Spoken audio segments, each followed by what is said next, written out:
문영배, 이미선 임기 연장법을 발의했습니다. 민주당이. 이거 뭐 하는 짓들이에요, 이거? 민주당이. 문영배, 이미선이가 4월 18일 임기가 끝나요. 그럼 지금 헌법재판소법, 헌법에 따르면은 헌법재판관은 임기 끝나면 그냥 아웃입니다. 집에 갑니다. 그런데 후임자가 결정될 때까지 그 자리를 유지할 수 있도록 하는 개정 법안을 발의했어요, 지금. 이거 완전히 골 때리는 거죠, 진짜. 지금 보세요. KBS, MBC도 마찬가지죠. 특히 KBS는 이사들이 바뀌고, MBC 같은 경우, 임기 다 끝난 이사들이 아직까지 눌러앉아 있습니다. 지금 방통위원장, 이진숙 방통위원장이 이제 복귀했는데도 불구하고, 행정법원에 가처분 신청해가지고 그게 지금 법원에 계류 중이에요. 결론이 아직 안 나요. 이런 식으로 임기가 끝났으면 집에 갈 생각을 하질 않아요, 이자들은. 정권이 바뀌었음에도 불구하고 임기 보장하라면서 끝까지 버티는 자들이 이자들입니다. 그래서 우리 대한민국도 말이죠. 대통령 중심제 국가니까 미국처럼 대통령이 바뀌면 연방 공무원직에 해당하는 거의 수만 명은 대통령하고 같이 싹 바뀌는 이게 필요합니다. 이게 미국 같은 경우는 무슨 북이라고 있는데 제가 지금 명칭이 잘 생각이 안 나네요. 무슨 북이라고 있어요. 대통령이 한꺼번에 갈아치울 수 있는 연방 공무원에 준하는 그런 어떤 직이 한 수만 개 있습니다. 그러니까 공공기관의 어떤 장이나 이런 사람들은 그 집권한 그 행정부하고 좀 뜻을 같이 하는 그런 게 있어야 되잖아요. 대한민국 좌파들은 문재인이가 임기 말기에 다 그냥 알박기 해놓은 아직까지 있습니다. 아직까지. 지금 윤석열 대통령 집권한 지 2년 반이 넘었는데 그런데 문영배, 이미선이를 임기를 연장하는 법을 발의했어요. 민주당이. 이게 말이 되는 소리예요. 이게 지금. 왜? 이 말은 위인설법입니다. 문영배, 이미선을 위한 맞춤형 법안이죠. 이런 꼼수를 부린다니까요. 그러니까 야당 의석 192석이란 걸 표를 준 부정선거 의혹도 있습니다만은 이게 완전히 무너져 버린 거예요. 견제받지 않는 의회 폭주 세력의 탄생으로 이 마음대로 가는 거예요. 마음대로. 이게 의회 독재죠. 사실상 의회 독재죠. 자, 이 법의 내용은 뭐냐? 지금 보면 만약 이 법안이 국회에서 통과되겠죠. 통과 당연히 되겠지. 4월 18일 문영배, 이미선이 임기 끝나기 전에 통과시키겠지. 민주당이. 그러면 4월 18일 임기가 끝나도 후임자가 정해지기 전까지는 문영배, 이미선이는 그 자리에 앉아 있는 겁니다. 자, 이게 무슨 소리냐? 안전장치를 한 거죠. 안전장치를 하고 윤석열 대통령을 완전히 파면시키기 위한 안전장치를 한 것이고 또 이건 문영배, 이미선에게 최선을 다해라고 민주당이 사인을 준 겁니다. 윤석열 대통령 파면시키는데 최선을 다해라. 만전을 기해라. 너희들 임기는 우리가 보장할게. 이거 아닙니까? 응? 이런 꼼수가 어딨냐고, 이런 꼼수가. 참, 지금 이거 생각하면요. 지난번 총선에서 폭망한 거, 국민의힘이 폭망한 거부터 해서, 한동훈의 문제, 제가 나중에 저 뒷부분에 한동훈 이야기도 하겠지만, 이게 다 지금 생각해보면요. 정말 어처구니가 없습니다. 어처구니가 없어. 자, 여기 이 법은 지금 헌법에 배치된다는 지적이 법조계에서 나와요, 벌써. 헌법 112조 제1항에는 헌법재판소 재판관의 임기는 6년으로 하되 법률이 정하는 바에 의하여 연임할 수 있다. 돼 있어요. 응? 연임할 수 있다. 이렇게 돼 있는데. 이제 민주당 복기왕 의원이라는 사람이 있는 모양이네요. 등 10명이 후임자가 임명되지 못한 경우 후임자가 임명될 때까지 6개월에 한해서 기존 헌법재판관의 직무를 연속적으로 수행한다는 개정안을 지난 14일 날 발의했다고 합니다. 이야, 이게 임기를 정해놓은 헌법과 충돌할 소지가 있다고 합니다. 자, 이건 문영배에게 어떤 사인을 준 것이냐, 이런 사인을 준 거죠.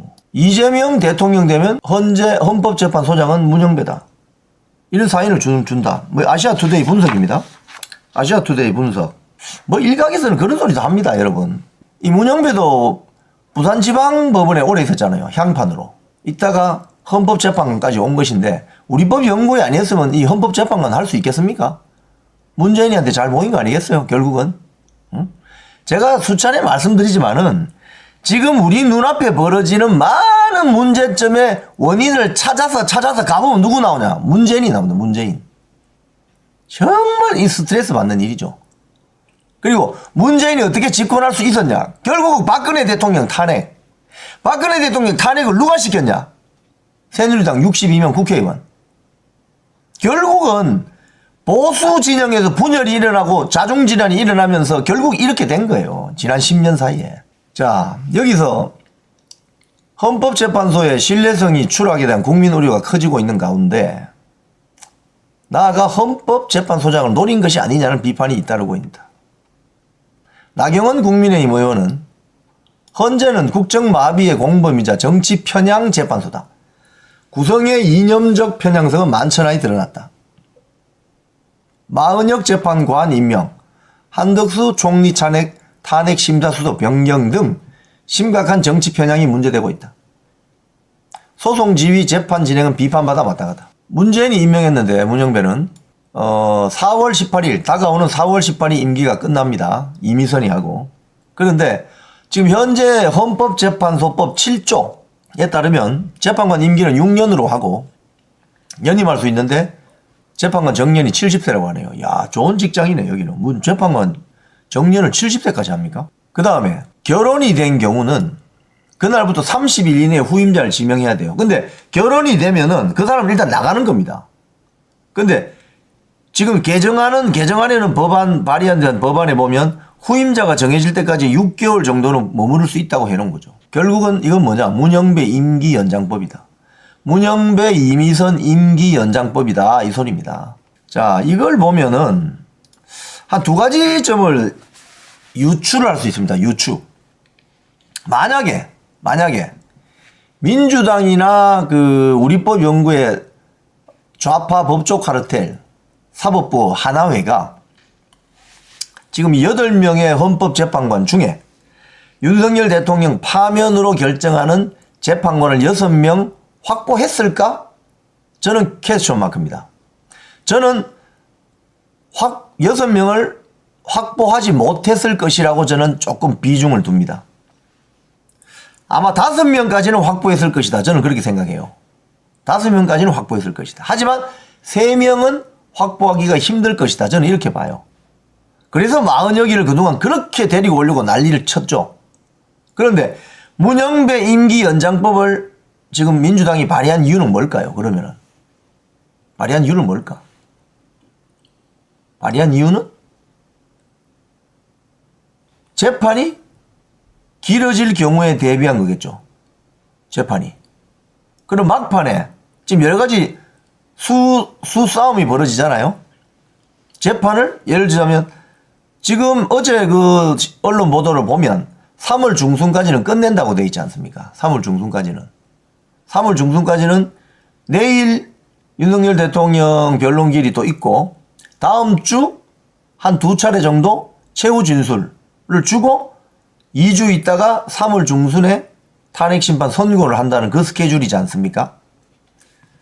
그런데 문영배 임기를 연장하는 법안을 왜 발의하느냐 이거죠. 그건 만약이라도 탄핵심판이 기각되어서 지난번 여러분 기억하시죠?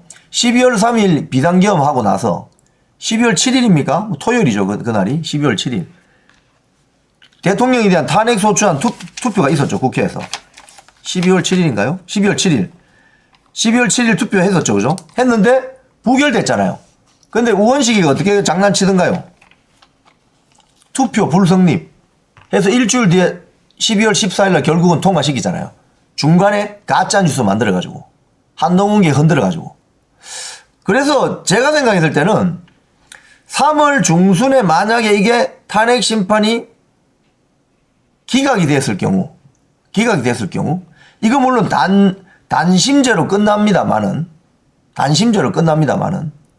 또 다른 어떤 소위 말해서 공작 또 다른 어떤 술수 권모 술수 대비한 문영배, 이미선 임기 연장 아닌가 이런 의심도 좀 듭니다.